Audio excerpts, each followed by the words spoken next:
if you keep postponing learning English and never start. This lesson will show you how to start in just 5 minutes. Hello, everyone. Welcome to English Focus Daily. I am so happy you are here with us today. My name is Roxy, and today we are going to talk about something very important. It is a problem that almost every person in the world has. It doesn't matter if you are a student, a businessman, or a stay-at-home parent. We all face this challenge. Let me ask you a very direct question. Please be honest with yourself. Have you ever planned to study English at 7 o'clock in the evening? You tell yourself, at 7, I will sit down, open my book, and learn 10 new words. But then 7 o'clock arrives. You look at your book and suddenly you think, I am a bit tired. Maybe I will just check my phone for 5 minutes first. Or, I'll just wash the dishes now and study English later. And what happens? Later never comes. The sun goes down, you go to bed, and you didn't study at all. If this sounds familiar to you, please listen carefully. You are absolutely not alone. This is a completely human thing. Today, we are going to explore this problem, understand it, and most importantly, fix it together. Today, we are talking about how to beat procrastination. That is a very long word, isn't it? Let's say it together. Procrastination. It sounds very serious, but in simple terms, it just means to put off doing something important. When we procrastinate, we delay a task. We move it to a later time, even when we know deep down that delaying it is going to cause problems for us later. Our goal today is powerful. I will explain why your brain does this strange thing. Why does your brain choose comfort now instead of your goals for the future? I will give you simple and concrete ways to fight back. During this talk, I want you to focus on 4 key phrases. These are your tools: put off, get started, stay focused, and break a habit. Let's look at that first phrase again, to put off. We often put off things that feel difficult or stressful. You might say, I'm going to put off my homework until after dinner. Or, I'll put off my English speaking practice until the weekend. It is a choice to do it later. But here is the first big surprise. Procrastination is not laziness. This is a very important point. Many people feel guilty because they think they are lazy. But laziness and procrastination are different. Laziness is when you have no energy. You don't want to do anything. You just want to lie on the sofa and rest. But when people procrastinate, they are often very busy. Have you noticed that? When you are supposed to study for an English test, suddenly you feel a strong need to clean your entire kitchen. Or you start organizing your emails. Or you spend 2 hours cooking a very complicated meal. You are being active, but you are doing non-essential tasks. Psychologists say that procrastination is a way to avoid negative emotions. You are not really avoiding the English grammar, you are avoiding the feeling that grammar gives you. Maybe that feeling is stress, or maybe it is the fear of failure.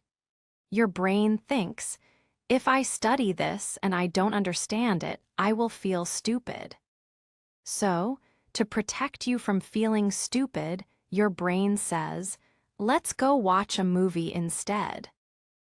To understand this better, let's imagine a story about your brain. Inside your head, there are 2 characters. The first character is the rational decision maker. This is the smart part of you. This part plans for the future. It says, I want to learn English because I want a better job, or I want to travel the world. The second character is the instant gratification monkey. This monkey only cares about two things that are easy and fun. The monkey does not care about the future. The monkey only lives in the present moment. He wants to feel good right now. When you sit down to study, the rational decision maker says, okay, let's look at the present perfect tense. But the monkey looks at the book and screams, no, this is hard, this is boring. Look, there is a video of a cat dancing on YouTube. Let's watch that. And because the monkey wants to feel good immediately, he grabs the steering wheel of your brain. You find yourself watching cat videos for 3 hours. This is what we call a mood management problem. You want relief from the anxiety of studying. Sometimes we do something called productive procrastination. This is when the monkey lets you do something useful, but not the important thing. For example, instead of writing your English essay, you decide to reorganize your socks or clean your computer files. You feel a little bit of accomplishment, but you are still avoiding the main task. Now, why is this especially bad for you as an English learner? It is bad because language is a perishable skill. If you don't use it, you lose it. Problem number 1 is rapid forgetting. Let's say you learn 20 new words on Monday. If you procrastinate and don't look at them again until next Monday, your brain will forget almost all of them. You lose your momentum. Momentum is the feeling of moving forward. When you procrastinate, you are always starting over. It's like trying to walk up a hill that is covered in ice. If you stop moving, you slide back to the bottom. Problem number 2 is decreased confidence. When you put off your studies, the work starts to pile up. The unread chapters, the new words, the homework, it becomes a huge mountain. You look at the mountain and you feel overwhelmed. You feel like you are behind. This stress makes the monkey even more scared, so he runs away even more. It is a cycle of failure. The third problem is the loss of fluency. To speak English fluently, you need consistency. Consistency means doing something regularly, every day, or at least 4 or 5 times a week. Your brain needs to build pathways. Every time you practice a word, you make that path stronger. If you only study once every 2 weeks, the grass grows over the path in your brain, and the connection becomes weak. So, how do we fix this?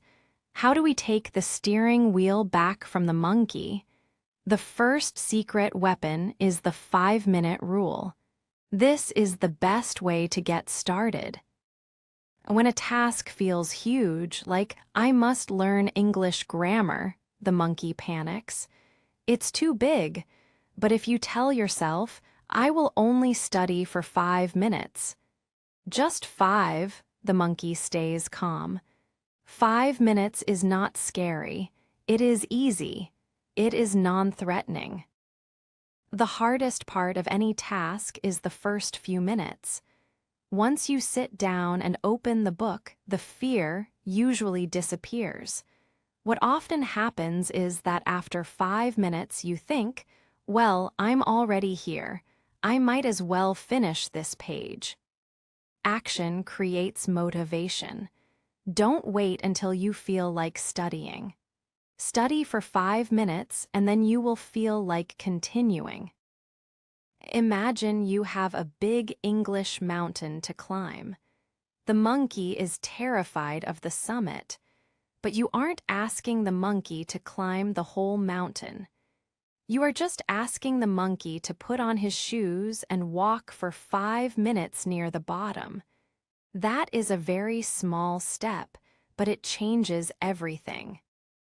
The next tool is to stay focused. In the modern world, the biggest friend of the monkey is your phone. Social media gives the monkey instant rewards. Every like, every message, every video is a small piece of candy for the monkey. Here is a tip: increase the friction.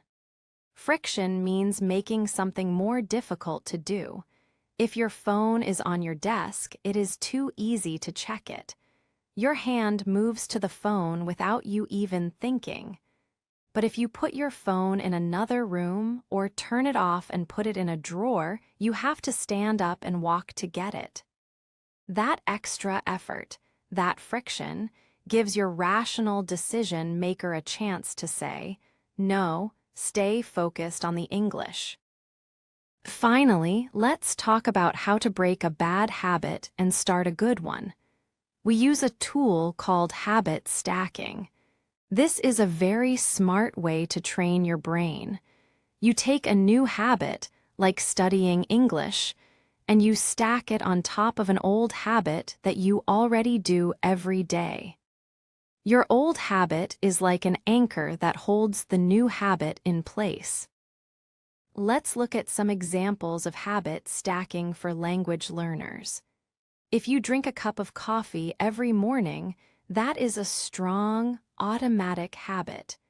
You can say, "After I pour my morning coffee, I will listen to an English podcast for 5 minutes." Or if you brush your teeth every night, you can say, "While I brush my teeth, I will name all the objects I see in the bathroom in English." When you stack habits, you don't need a lot of willpower. You don't have to decide to study. The old habit becomes the trigger for the new habit. The action becomes automatic, just like a machine. This is a wonderful way to break the habit of procrastination. Now, let's be realistic for a moment. What happens if you fail? What happens if you have a busy day and you don't do your habit? This is a very important moment. This is where most people stop trying. They miss one day, they feel bad, and then they give up. The last thing I want to tell you today is this: be kind to yourself. We call this self-compassion.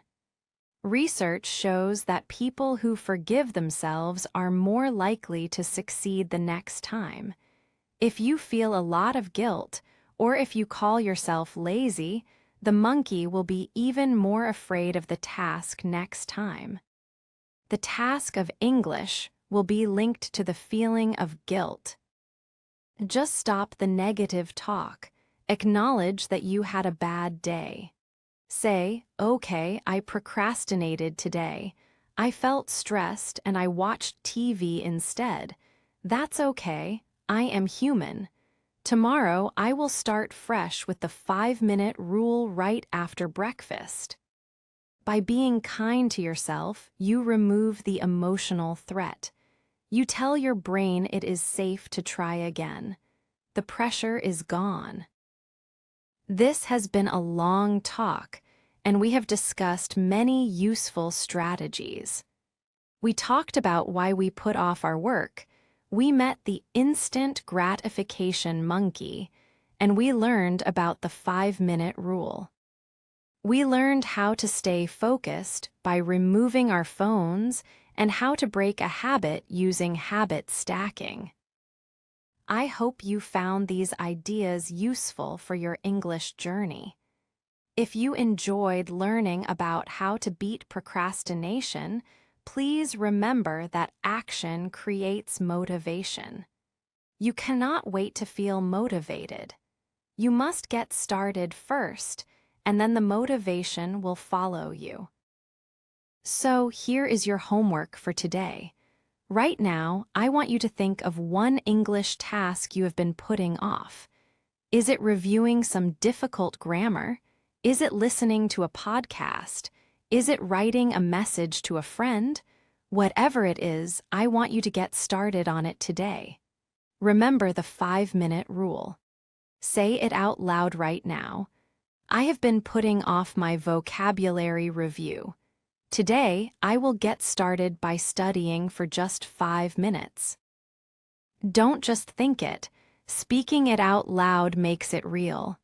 This practice is so important. When you say it, you are making a promise to your rational decision maker. Before we go, I have one final mandatory learning tip. This is essential for consistency and for even better learning. Try listening to this same talk again. Don't just listen once. Listen to it again tomorrow. Listen to it again in 1 week and again in 1 month. That is called spaced repetition. It is the absolute best way to make new language and new ideas stick in your brain forever. We are so proud of you for taking this time to learn today. Every minute you spend learning is a step toward your goal. Keep training your brain to take action. Stop the monkey from grabbing the wheel. You are the driver of your life, and you are the master of your English journey. And here's our best learning tip. Try the shadowing technique. When you listen to a podcast or watch a video, repeat the words right after or even at the same time as the speaker. This trains your mouth and brain to speak with the correct rhythm. Also, don't forget spaced repetition. Listen to this episode again tomorrow, next week, and next month. That's how the language truly sticks. If you enjoyed this episode, please hit the like button, subscribe, and share your feedback in the comments section. Thank you so much for joining me for this conversation about beating procrastination. I really hope you feel motivated to get started today. I will be here to help you in the next session. Keep going, stay focused, and be kind to yourself. Goodbye for now.